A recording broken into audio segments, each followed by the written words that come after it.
তৃপ্তি রায় বৈদ্যবাটী পুরসভার 12 নম্বর ওয়ার্ডের ভোটার। দীর্ঘদিন ধরে এখানেই ভোট দিচ্ছেন।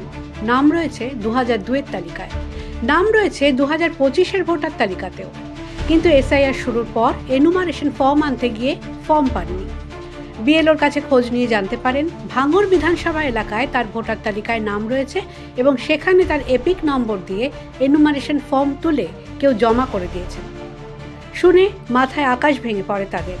বিভিন্ন জায়গায় দৌড়ঝাঁপ করে ফল না পেয়ে হাপুস নয়নে কাঁদছেন প্রশান্তবাবু। আমার এখানে ভোট, আমার স্বামী যখন সার্চ করতে গেল তখন দেখলো কি যে আমার ভোটটা চলে গেছে যাদবপুরে।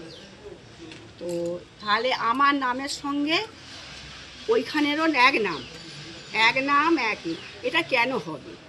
এটা কেন হবে? এবং আইডি নাম্বার এক। আমি এখানে ভোটার, যাই কি করে আমাকে ছোটাচ্ছে চারিদিকে। কেন ছুটবো আমি? কেন ছুটবো?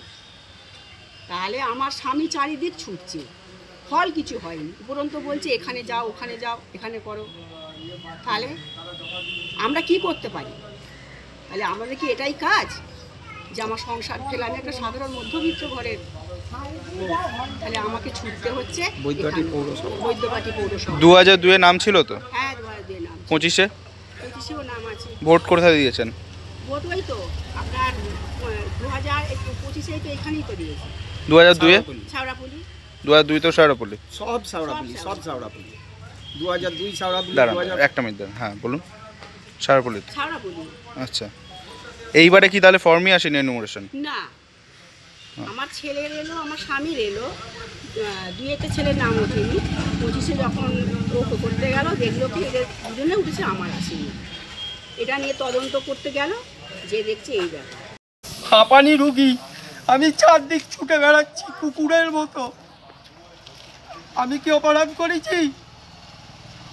চশমাটা খুলুন। আমি চোর ডাকাত, আমি অপরাধ করেছি? প্রতি বছর ফেরত যাই। আমি একটা হাঁপানি রুগী, কুত্তার মতো ঘুরছি। আমরা সাধারণ মানুষ, আমরা কোনো পার্টির নেতা না, কোনো নয়, কোনো পুলিশ অফিসার নয়, কেউ না, সাধারণ মানুষ খেটে খাই। প্রতি বছর ফেরত যায়, কুকুরের মতো ঘুরছি। চাল নেই, খাওয়া নেই, এর দুয়ারে ওর দুয়ারে সবাই তাড়িয়ে দিচ্ছে। আমার স্ত্রী তাহলে কি ভারতবর্ষের নাগরিক নয়? 2002-এ আছে, 2025-এ আছে, সবে আছে। পৌরসভা, লোকসভা, বিধানসভা সবেতে ভোট দেওয়া হয়। হ্যাঁ, চুরি করে নিয়ে চলে গেছে ভাঙড়ে। যেখানেই যাচ্ছি সব প্রশাসনের দুয়ারে বলছে কি যে তোমার স্ত্রী করে নিয়েছো কেনে? আরে আমার স্ত্রী ভোটের নিয়ে কিছুই জানেনি, কীভাবে ভোট দিতে হয় সেটা জিজ্ঞেস করে যায়। সমস্ত কাগজ ডকুমেন্টস আমার কাছে। কোথায় গেলে সমাধান মিলবে বুঝতে না পারায় দিশাহারা হয়ে পড়েছেন এই দম্পতি। The wall bureau.